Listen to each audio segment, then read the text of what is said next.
Hey my friends, welcome back to a new video. Today we'll be talking about timelines. What does it all mean? You've heard about it. There's a lot of talk around this, the split that is happening right now. Where are we? And what it all means for us as we are seeing the world and everything that's going through a great chaotic phase. Where are we in this process? And what does it all mean when it comes to the split of different timelines? So firstly, I want to read something to you. Today in the morning I was reflecting a little bit and I wrote this interesting reflection, few questions, and it can be an introduction for today's topic. So it goes like this. If I would really know that everything is fleeting, and each moment I'm closer to leaving this planet, I would do my all and my best at what I'm doing now because I don't want to leave behind my job unfinished. And I want my art be rich with life. And to do so, I need to be rich with life. And to be so, I need to be fully alive each moment. To fully live means to be fully awake.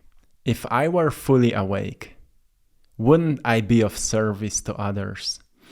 And if I'm not fully awake yet, wouldn't I keep investing myself in the awakening of my senses and become familiar with my nature and forgive my old self for not knowing any better and fall in love with my future self for becoming better?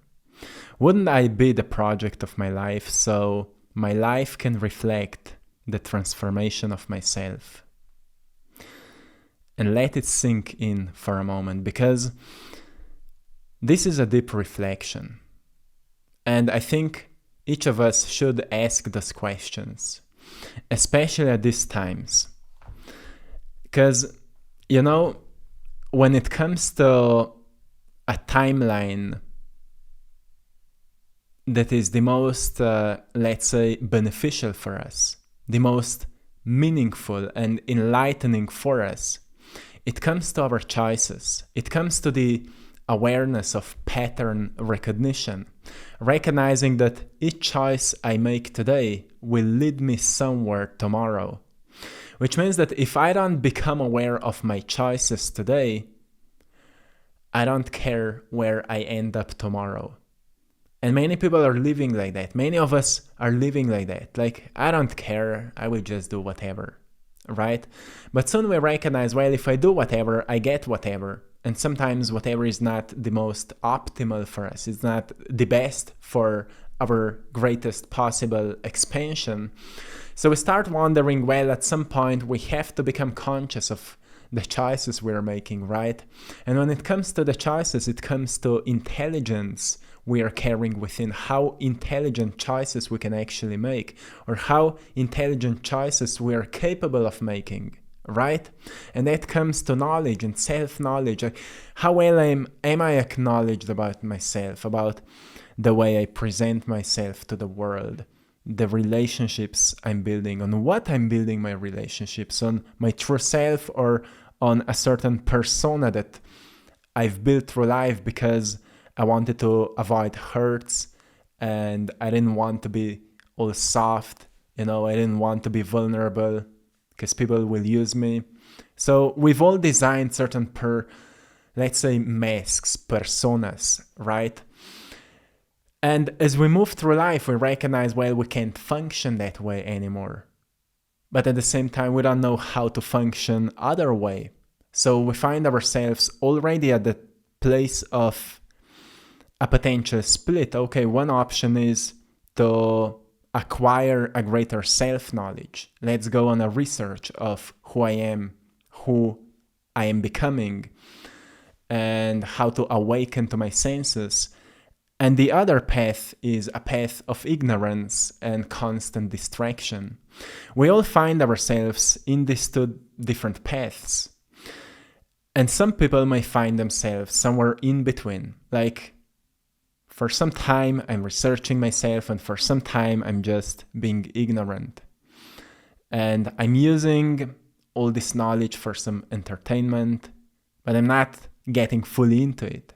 But I'm still acceptable and kind of open for it, right? So these are kind of 3 different options we have out of 2 different timelines. And at some point we have to decide, okay, I go all in into my self-research. I want to awaken to my senses. I want to become who I am meant to be. And without sounding it too mystical, I just want to recognize what's my nature, what's my inner nature, what feels the most natural for me, and this is who I am becoming. These are my passions. This is what I want to do. This is how I want to express myself. This is what kind of people I want to have around, and so on. So we start recognizing our inner nature, and that's where we become authentic, right? Isn't this authenticity? Many people are being presented to these different things, and that's how we explain timelines. We explain timelines by the product of our choices. And one set of choices is leading us deeper into enlightenment, deeper into consciousness, deeper into awakening, deeper into knowledge and wisdom and great challenges. We suddenly wake up to all the pain and all the challenges that are presented to us. And if we are brave enough, we move through them and we challenge ourselves to move through them. And that's how we start learning lessons from life. And another option is to just ignore all of that and keep living a same life and just, do whatever you are presented to do by the external sources and just end up wherever other people want you to end up. So it doesn't mean that this one is good and this one is bad. It's just based on our own choices. And at this point, it may feel that both of them are okay. Both of them are not too extreme, and it's just whatever we choose. But more we are moving through time, more we are recognizing that one set of choices is making us healthier, happier, more joyful, more blissful, more creative, more passionate. And another one is making us more brain foggy and more dizzy and less enthusiastic, less joyful. So it's not about which one is better and which one is worse, but rather which one is making us healthier, which one is making us more connected, more honest, more truthful. And that's how we choose, right? That's how we choose the right options. And when we become aware of all these things that are happening right now and we start choosing from what is healthier, we start choosing for what is more beneficial, not for your present self, but for your growth, that's a huge difference, because in your present moment, your emotions may take over and your passions may take over, and you may grab what's more satisfying rather than what's wise. So when you start thinking more future-wise, like, who am I becoming? And where it will take me, you start reading the patterns. You start recognizing, okay, if I do this today, that's where I will end up. If I do this today, that's where I will end up. And the question is only, where are we right now? Where are you right now? How you are making choices in your day. Like, what do you do when you wake up in the morning? Are you following a certain, let's say, state of laziness? Or are you following what your body actually needs and requires from you?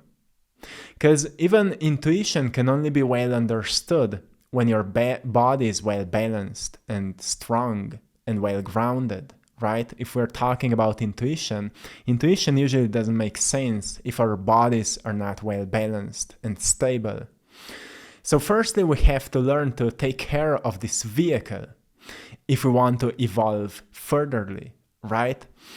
And if we want to evolve in any kind of a way, again, we have to gain this sense of pattern recognition, to recognize, okay, this is where I'm going.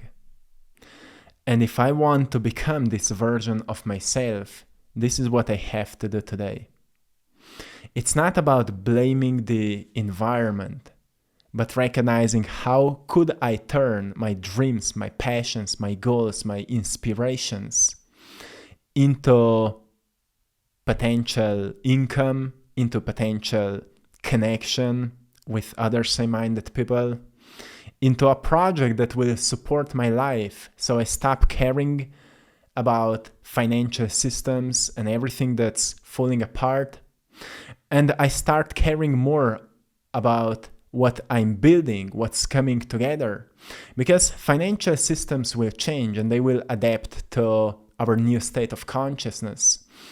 But if we are not adapting our consciousness to a new state of consciousness, we will adapt ourselves to whatever is falling apart. And again, there's a question of a timeline. Are you adapting yourself to what is growing and becoming, or are you adapting yourself to what is falling apart? Because what is falling apart will keep falling apart, and it will never stop falling apart, because everything is an infinite cycle of creation. And what is growing will never stop growing. Sure, it will have some ups and downs, and that's what growth is. But it will never stop growing, which means you will never stop growing. When you fall, you will never stop falling. Some say, yeah, well, but I can just leave this place. I can, some people have actually studied some Buddhist philosophies, and they thought, well, actually, this earth is a prison, and they've escaped through suicides because they thought that they will free themselves like that. Some people actually did that. But what they've most probably recognized that they just went into darker cycles of reincarnation because they needed to repeat the process of learning. So once we understand that, like in Tibetan Buddhist traditions, they say that in your life you should be constantly preparing for death, because most people at the times of their death, they start regretting what they didn't did in their lives. So if you're constantly preparing to die, you should prepare to live, right? So you can die without regrets. And that is a deep wisdom, because we suddenly start to think, okay, what can I do today to live without regrets? Can I do my all into what I'm doing today? Can I give my all into what I'm doing today? Am I giving my all? Am I doing my best? Am I becoming the best version I can be? Am I the most honest with people around me? The most truthful, the most kind I can be? If not, why not? What is missing? What is missing? What are my needs? What am I not giving to myself? Right? And those are deep questions. That's why I've read to you these questions. If I were fully awake, wouldn't I be of service to others? Because that is the most blissful timeline. If I would be fully awake, and we don't know what it means. Do you know what it means? We don't know. That's why it's a mystery, and mystery has a purpose to be found, to be acknowledged. Oh, another part of the mystery, another column of the mystery, right? That's what makes mysteries and adventure so exciting. We never know what awaits us there. That's why awakening is never finished. It's constantly happening. Every single day we can be a bit more awakened, right? A bit more wiser, a bit more intelligent, a bit more compassionate, a bit more kind, a bit more blissful and peaceful, and sometimes a bit angrier. A lot of heaviness is happening. A lot of dark stuff is happening. It's okay to be angry or sad or soften up a little bit. It's completely okay. Do it. We have so many people here in the community that is just opening up, writing us stories about so many changes they did in their lives because they've recognized, well, I can't be all hard and tough all the time because that's not who we are meant to be. I'm also soft. I'm also, an artist, a poet, right? You can't be inspired all tough and strong. But it doesn't mean that you shouldn't be tough and strong in your life. It's a balance between masculine and feminine energies, right? Like being inspired by the strength of the sun, by the light and warmth, energy of the sun, but at the same time learn from the moon that can only be seen in the darkness, the feminine aspect that can only come to the surface at the times of chaos. Like, where's the love, right? Where's the kindness, right? If everything is always good, we would stop appreciating it. That's why in the darkest nights we see the moon that reminds us, well, you have to appreciate all aspects of life. Because only when polarity is being observed, you can notice the beauty in one side and another. So even the darkness holds within a lot of beauty when we acknowledge it. And even beauty holds within some darkness when we acknowledge it. If you study the activities on the sun, you will recognize that those solar flares and activity that's happening on the surface of the sun is because sun is purifying itself. So it is bringing its particles of itself to the surface, pushing it out of the core from within. So it is constantly purifying itself.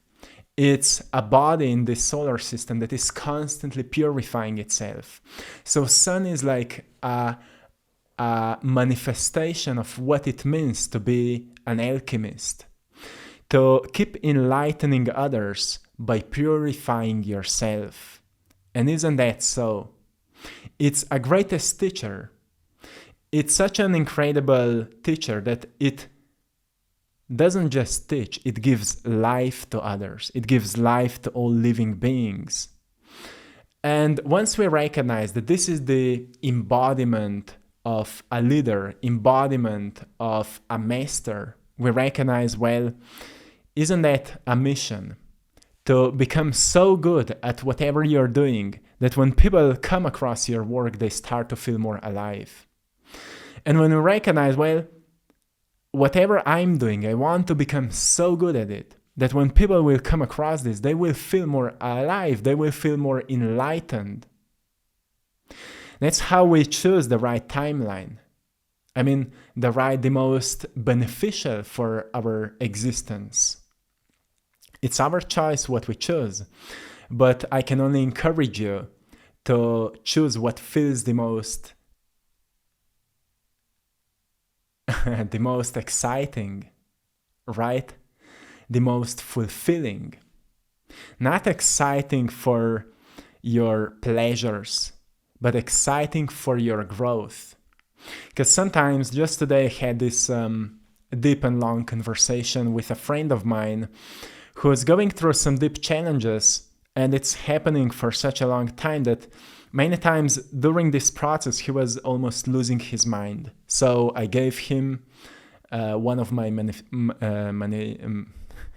meditations, and I taught him like how I'm dealing with it, so he was able to go through this process. And what he noticed is that actually sometimes it takes more time for things to align because we're avoiding dealing with our own fears. He noticed that he had many deep and dark fears that never came true, but he was avoiding dealing with them. So once we start dealing with our own fears, we recognize that nothing is as scary as it feels in our own minds. And whatever is or looks scary is only scary because we are making it so. And a great way to overcome fear is just start doing it. And you will notice that it's actually not so scary. And most probably, the things you're being the most afraid of will never happen. Sometimes they will, and if they will, they just needed to happen for you to learn certain lessons that will only make you wiser and stronger, and eventually you will find even greater way to success. And once we recognize this, we stop avoiding hard things And that's, again, how we move ourselves to this optimal, beneficial timeline. And that's how we recognize, okay, I am actually going into the direction of my dreams. It's not something hard. It's not something heavy to think about, like, where am I? Am I in fifth dimension? And things like that. It really doesn't matter, because those are just mental concepts. What matters is how we feel, and from where our choices are based, or from where our choices are being made. Are they being made based by our pleasures and distractions, or based by the heart that seeks awakening, that seeks opening? Like, what do you need so you can open your heart? More good things most probably will not do the work, but more challenges, they will. And I can tell you that because some time ago we had extreme floods in Slovenia. And what happened at the moment when things started happening, all people from the villages came together, started happening to such a great degree that there was suddenly too many people to help. So not all of them were actually needed, because there was too many of them. That's how challenges activates our hearts. This natural need to help and support one another. That's why you need challenges, my friend. And through challenges you will learn to just push through and to become who you're meant to be. Like this rose that grows through the concrete, and suddenly it found itself in the middle of the concrete jungle, and still someone can find it as the most beautiful thing that happened there, right? So it found its purpose to enlighten or make somebody's day more beautiful. So that's how it is, my friends. Make sure that you're choosing from the heart and letting go of what is saying to you that it's not safe. It may not feel safe, but it's wise. And what's wise will allow you to be safe in your own being. And eventually you will recognize that when you tap into this inner connection, there's always a room, a place where you feel safe within yourself. And eventually you embody it. And suddenly you start to feel like this life is truly beautiful. And even though many dark things are happening, it's actually up on me to make something beautiful out of it, something helpful out of it, right? To use it as an inspiration, like I always say, right? So my friends, stay beautiful, stay creative, and I hope you've enjoyed in today's painting. I want to remind you, we're having a special sale, never before 20 off on all the prints of my art. So go there, check it out, and if any of my paintings resonate with you, it's a sign that it's for you. Check it out, my friends. Until next time, one love.